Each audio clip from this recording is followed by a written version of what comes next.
Hello, everyone. I am very excited for this interview meeting I have with Moish Peltz.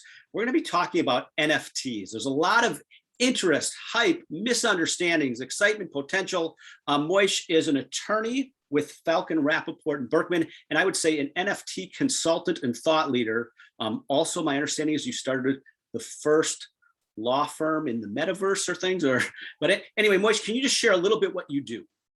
Sure, absolutely. So by background, I'm an intellectual property attorney, but starting about 2014, I started working with a friend of mine in the crypto space. He said, I'm creating a crypto startup and I don't want to hire an attorney. I want you to come do it. So I started learning about crypto back then, almost as a side project.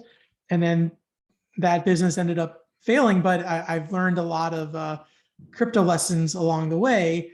And but always I was doing my side, my main job was intellectual property law until this year when the popularization of NFTs, non-fungible tokens, has really created this huge intersect with intellectual property law.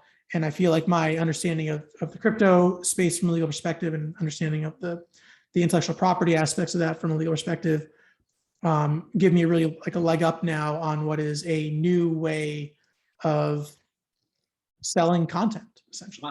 All right. I do have to share too that I've learned a lot from you. I wish I would have listened to you earlier. I know you're a member of the Bored Ape Yacht Club, of these apes, these cartoon apes that you told me about, and I looked at it, and I think the time you mentioned it, they were like worth about $9,000, and I'm like, well, who in the world would spend that? And now I see Steph Curry just bought one for 180,000. The minimum is like 150,000. I mean, that is insane. So you've shared with me trends like Cool Cats and that the ones that are growing in NFTs. So I see this community, I see this engagement. I just want to give a little context for people listening to this. I work with Yaymaker. We do events. We're known for our paint nights. We like to bring people together. But I started hearing and reading about the future potential of NFTs can grow communities even more. You can gamify, incentivize, and work with artists. I've heard, I first saw an artist sold something for 69 million. I'm like, hey, can we support local artists with their paints and what's going on with NFTs? But so anyway, I saw you on LinkedIn. I saw that you posted something. You sounded like a smart guy, knew what you're talking about. And I appreciate you collaborating with Yaymaker. And I know we just launched our first 2 NFTs thanks to you on OpenSea. But so many people watching this, or whoever watches it, I'm not saying so many, maybe 1,000, who knows? But anyway, barely even knows what an NFT is. And there's so many buzzwords. Even fungible is a buzzword that you can get deer in the headlights. DeFi, crypto is, how do you explain NFT in layman's terms the best you can? Sure. So first of all, thrilled to have met you in that way and to work with you and Yaymaker on thinking strategically about what the right use for non-fungible tokens, what the use is and how that's appropriate for your business and sitting here today and going into the future. So, love working with you on that. So thanks for the opportunity. And then, two, what is a non-fungible token, right? So it's a really difficult question. And I think, you mentioned this, right, as you're being told about, like, well, there's these NFTs that are selling for millions of dollars. Like, what's that? How does that make any sense? How is that rational, right? This must be this crazy bubble of just irrational spending, right? And there's, as in everything in crypto, there's definitely some of that, right? There's definitely some gamesmanship, and sure, fine. But I think fundamentally what this is, it's a new way for creators, for artists, for brands and businesses like Yaymaker to find a way to monetize creative content in the digital world. And that's something that I think we've been searching for, basically for a generation, right? I was thinking about, like, I grew up as a kid, like, and you're seeing Napster and BitTorrent and all these other ways of file sharing and ways that now everything's digitized so it can be copied immediately. Well, how do you create a unique asset that is mathematically and cryptographically unique and can now be owned by one person and sold and traded. And an artist can use that as a tool to sell something and to find a new audience and to build a brand on top of that. So, and this is all kind of being built as we speak, Okay. and it's very much in flux. But I think people that see these, $1 million NFT sales are saying, oh, that's just insane and speculation. It doesn't make any sense. I would say that there's really something else going on there. And if you pay attention, there's really creative, really intelligent people, doing really, really interesting work in this area. And there's a lot more under the surface than what people might just realize from the headlines. Well, all right. Well, here's something that I can explain to my parents or friends a little bit. One thing, artists, if you make a painting and I buy it for $100 from you, you made $100. But if I go and resell that for $1,000, you're kind of out of the loop. My understanding with NFTs, because it tracks it, if I resell it, you can set it up where you get a royalty every time it resells. So if something goes from 100 to 1,000, 10,000, that original artist can still get a percentage of that could help with musicians or artists or other things. Is that correct? That's absolutely right. And this is the power of the blockchain, right? Is developers can create can program, right? They can program. There's a piece of art. It exists on the blockchain, and every time it's transacted, sold, that money that is resulting from that sale will divert back to the original creator of that cryptographic asset. That it's basically a form of cryptocurrency. So yeah, it's I think for creators, it's resolving this issue of the first sale doctrine. I sell someone, and then that's it. It's, well, if I'm an artist and I create something that's really valuable and I sell it for $100, and then now it's sold again for $1 million. As an artist, I don't, with a traditional art, I wouldn't necessarily profit from that, right? Yeah. However, with this form of art creation, you can continue to be involved, and you can also use that as a way to build community and to build just a business around your art. All right, let me ask you this too, because again, our passion's events, connecting people, things like that. And I've heard NFTs can help incentivize, gamify, find ways of bringing more people in or getting excited about the next step or things like that. How do you see NFTs potentially incorporating with events, or anything that you see is working? Yeah, so I think absolutely what we've done with our NFT, Matt, is really exciting. Is that the NFT itself can be tied to an event, right? So if you buy one of the Yaymaker NFTs, that grants you the right of entry to an event, right? So it acts almost as a ticketing type platform.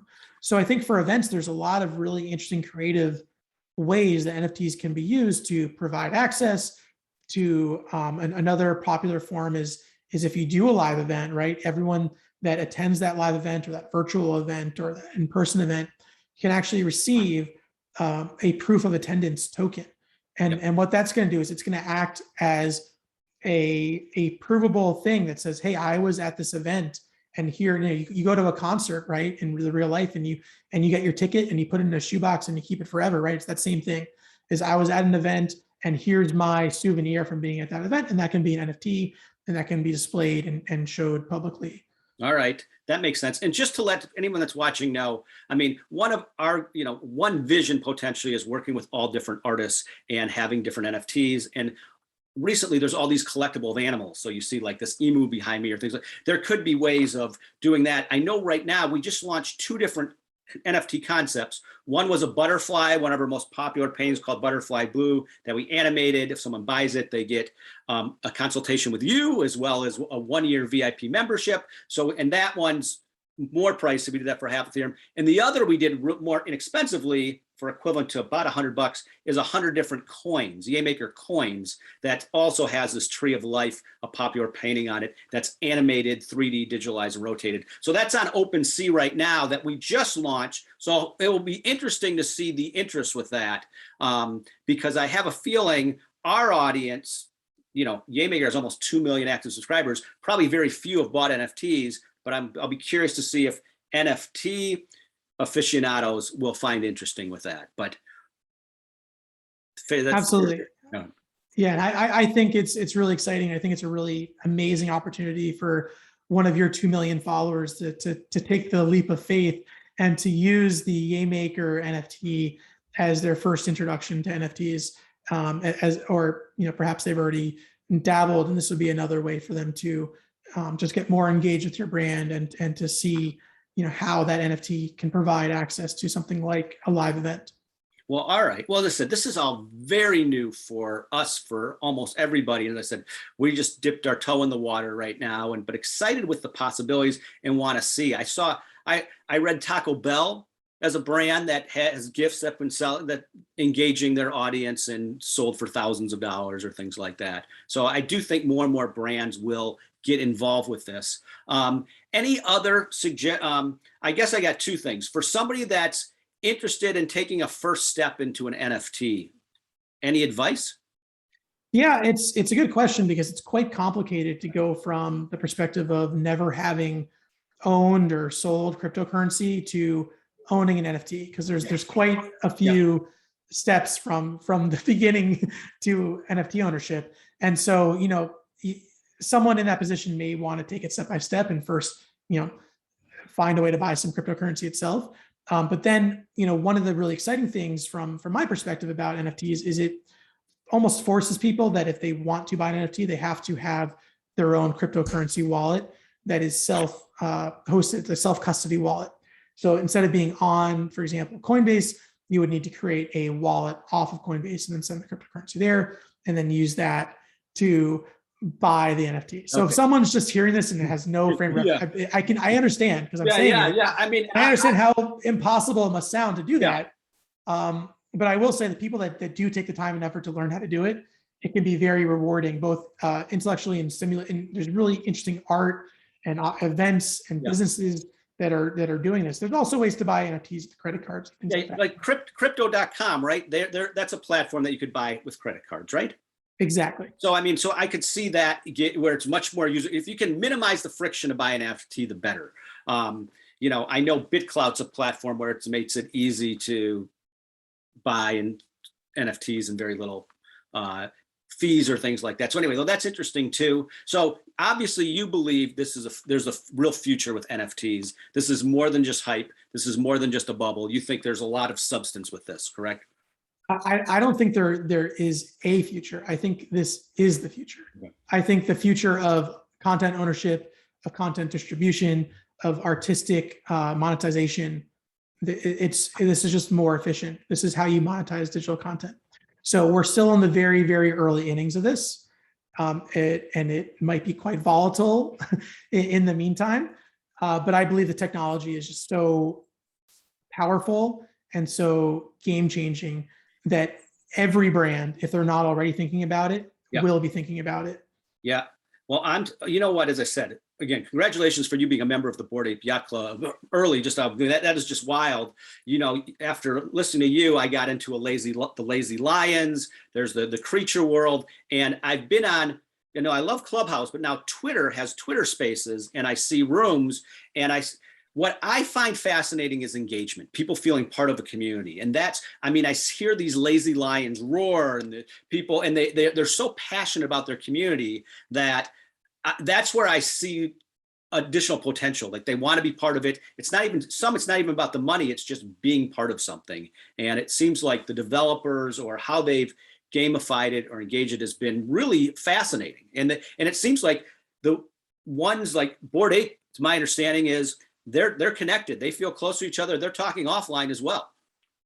Yeah, absolutely. So I think that's one of the biggest things about this is building community, finding like-minded people that believe in things that you do, that are fans and aficionados of things that you are. And absolutely, I've met people, on Twitter, on Discord, in other groups, and then I've carried that out, and I've met people in person. I've made friends. I've attended events that I would not have had access to, except for meeting people through these channels or being a member of a group or things of that nature. So I think from a community, from a brand affiliation perspective, there's just so much opportunity. And the things that are happening now are just like dipping our toes. There's so much possibility, and I'm so excited for what people are building and what for the future is going to bring in this space.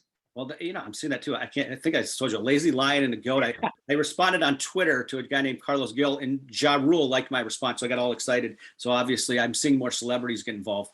Well, all yes, right. And you've done really well in some of these. It's been very interesting and a wild ride, but so far I'm enjoying it, and I see the potential in the future. I do think there will be potentially a pop with some, and I think some projects won't do well and some will. Like I still think like the internet, there's some companies that did really well, the Amazons, the eBays, the Pricelines, and then others like the Webvans or the Pets.com or didn't make it. I sense there'll be some communities really make it, some don't, or things like that. But it'll be interesting to see how this all develops and plays out. But I just wanted to thank you for your time. I'm sure people watching this, people that are into the crypto NFT space will find this, this would seem elementary. Someone who's never done it, some of the buzzwords, even myself, I'm like, what? But anyway, well, I look forward to continuing our conversations. By the way, anybody going onto OpenSea.io and they type in Yaymaker, they'll see our 2 different NFTs that we collaborated with you guys, and we'll be talking soon. Awesome. Thank you for having me. Thank you.